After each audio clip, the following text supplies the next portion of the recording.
My Lords, I rise to speak to Amendment 214.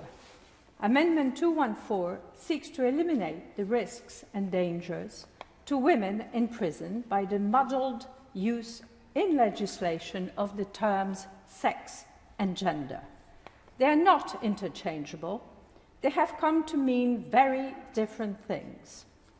Matters have reached such a pitch that I'm tempted to paraphrase the 18th century man of letters, Dr. Samuel Johnson, and say that allowing a person with a full set of male genitals the legal right to serve a sentence in a women's prison is not done well, but you are surprised to find it done at all. It is not, to put it too fine a point, it is barking mad.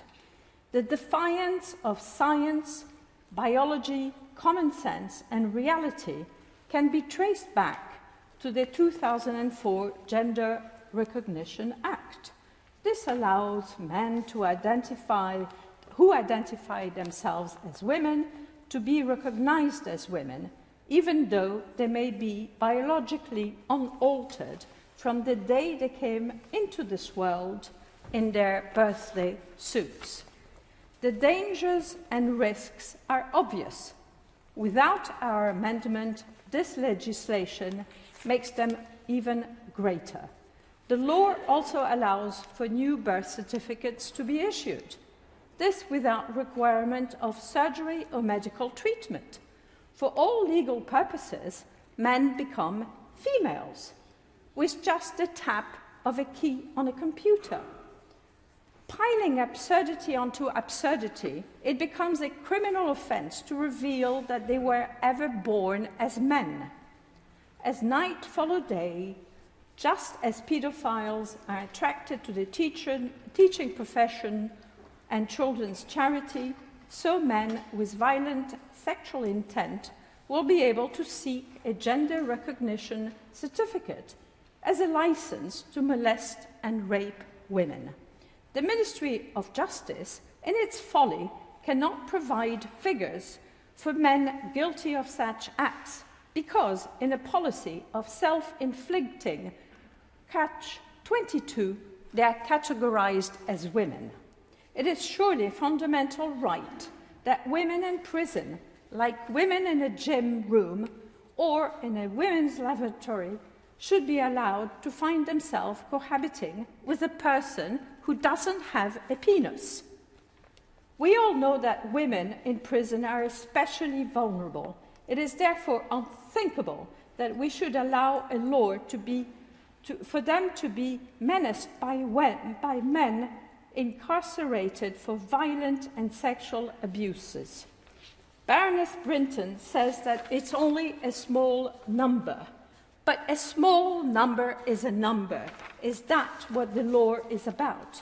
The law should protect all. The dangers... Sorry, I lost my page. Let me make one thing very clear. I'm second to none in my support for gay, lesbians, and trans rights. This has nothing to do with it. I still have the scars from having to fight myself as a young woman for equal opportunities in the male-dominated financial services industry.